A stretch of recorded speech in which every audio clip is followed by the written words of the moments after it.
Israel might be controlling your favorite influencer. Here's how you spot them. When Benjamin Netanyahu came to DC to meet with Trump, most of the attention was focused on their plans for Gaza. What completely flew under the radar is that Benjamin Netanyahu had another meeting where he met with a group of conservative influencers.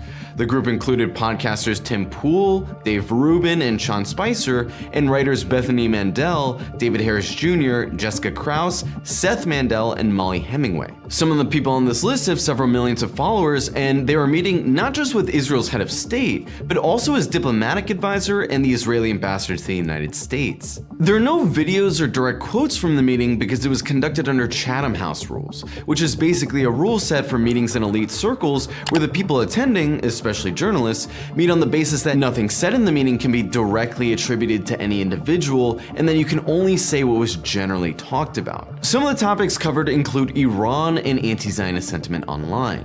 While we don't know for sure everything that was discussed, it's hard to imagine that Netanyahu convened influencers for any other reason than to try to convince them to be propagandists for Israel.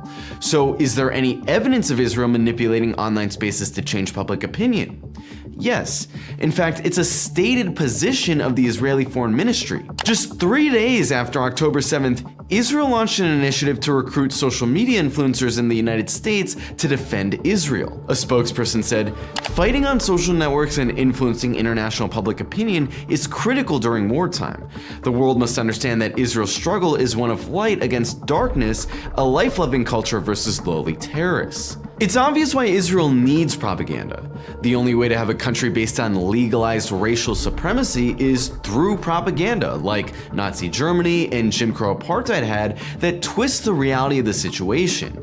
And Israel actually has its own word for propaganda, which is Hasbara, which translates to explain in Hebrew. In the weeks following October 7th, Israel already had a lot to explain. A number of American influencers got emails offering them $5,000 and brand sponsorships in exchange for doing a single live stream supporting Israel.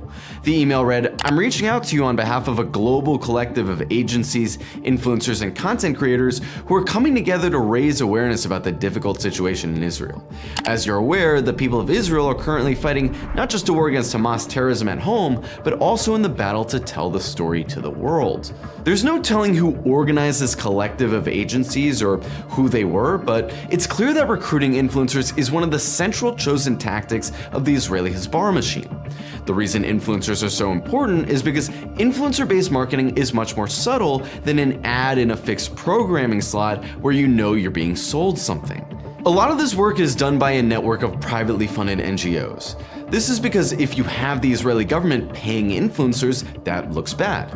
But if the Israeli government gets 100 different NGOs to do the same thing, it gives the illusion that it's not coordinated by a state. Take Yalla Israel, for example, a non-profit organization dedicated to flying VIP influencers, meaning people with 3 million or more online followers, out to Israel on an all-expenses-paid vacation where they go swimming and dancing and shopping and out to restaurants. Many of the people that go on this trip don't know anything about Israel and have never posted about it. They're being taken under the guise of discovering Israel, which might sound innocuous, but the way the trips work is that you're being showered with these gifts and fancy dinners and beach trips without any mention of how the Palestinians are treated, and then the organizers tell you about how there are these people out there called Palestinians who hate Jews and want to destroy Israel and all the wonderful things you're experiencing on this trip so far. Then the organizers coach you on how to post about Israel and how to deal with the anti-Semites, meaning people who oppose genocide, in the comments. Yola Israel closely monitors how much their influencers post, and they report that the average person that takes one of their trips makes 100 posts about Israel while they're on the trip. Even though the group is an ostensibly small non-government organization, the trips are funded by the Zionist mega-donor group, the Adelson Family Foundation, and the director of the group itself is an American-born woman named Sarah Granoff, who formerly served as an IDF spokeswoman and speechwriter for Israel's ambassador to the UN, Danny Danon. There are several other nearly identical organizations like Vibe Israel, BZ Media, Sharaka, which focuses specifically on bringing delegations from Arab and Muslim countries, Is Really Cool, which tries to highlight the stories of converted anti-Semites, Hasbara Fellowships, which targets students, and so on. Major Zionist organizations like the Jewish National Fund, Stand With Us, and the American Jewish Committee have also started their own influencer programs. The Israeli government is also just hiring PR firms that do influencer-based marketing to do marketing for Israel. Here's a Spanish firm with no ostensible pro-Israel bias that was hired by the Israeli Ministry of Tourism to bring 2 gay influencers to Tel Aviv to, quote, present Israel as a gay-friendly destination, focusing on the Tel Aviv Gay Pride Parade, one of the world's most important gay-themed festivals. Here's another PR firm that pays influencers to post pre-written messages with Israeli talking points. One of the biggest targets for Israel is Christian evangelicals. Influencer trips for evangelical influencers have skyrocketed and have been organized by groups like the Maccabee Task Force. Israel sees evangelicals not only as an important demographic for shoring up support in America, but also for giving the illusion that Israel's land theft has some kind of biblical history to it. An article in the Israeli newspaper Haaretz, written about some of the groups involved in these Christian influencer trips, featured quotes from American pastors saying that Jewish people were chosen by God and that Palestine was promised to them.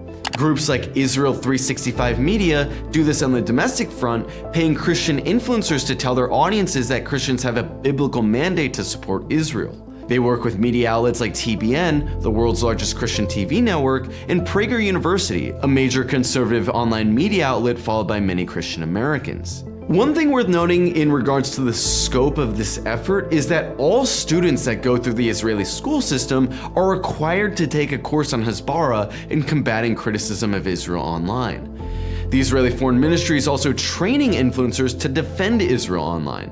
These influencers, who collectively have tens of millions of followers, are invited to special training camps where they're coached on how to rebut pro-Palestine talking points and get a direct line of contact to the Israeli government on a constant and emergency basis. But the most egregious part of Israel's online strategy is its use of fake bot accounts that spam pro-Israel comments and posts online. An investigation by the Al Jazeera Media Institute revealed hundreds of accounts created shortly after October 7th with around 50 to 100 followers pretending to be Arabs and constantly posting comments criticizing the Palestinians, regional resistance groups, and Iran.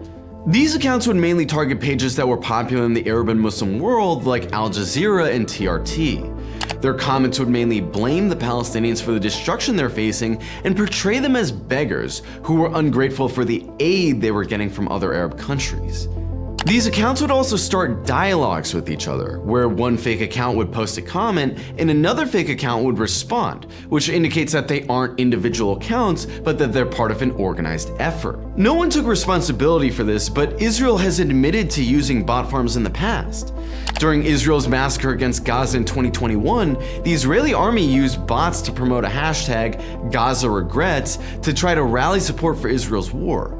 And while the military admitted it was using fake accounts and even apologized for it, the Israeli government continues to employ people to defend Israel online and pledge to target teenagers in its next online campaign. While this video doesn't cover the full extent of Israel's manipulation online, much of which we have to assume has yet to be uncovered, we hope that this helps you know what signs to look for. The Trump administration and the Israel lobby have launched a concerted effort outlined in the Heritage Foundation's Project Esther proposal to smear the Palestine movement as an inorganic movement that's being propped up by foreign actors. But it's actually Israel that's carrying out the real foreign influence campaign to try to run cover for its genocide. This year, Israel has increased its propaganda budget 20-fold to a whopping $150 million. That money's all going somewhere, meaning we're likely going to see more pro-Israel bot comments and more covertly paid influencer messaging coming from the pro-Israel side. Israel's trying to confuse online audiences by flooding their timelines with paid propaganda, but that's unlikely to change much. Israel's genocide in Gaza has led to an unprecedented decline in public opinion towards the country, and some polls show that it's now the most hated country in the world. Spamming people with canned talking points and sponsored content isn't gonna change that.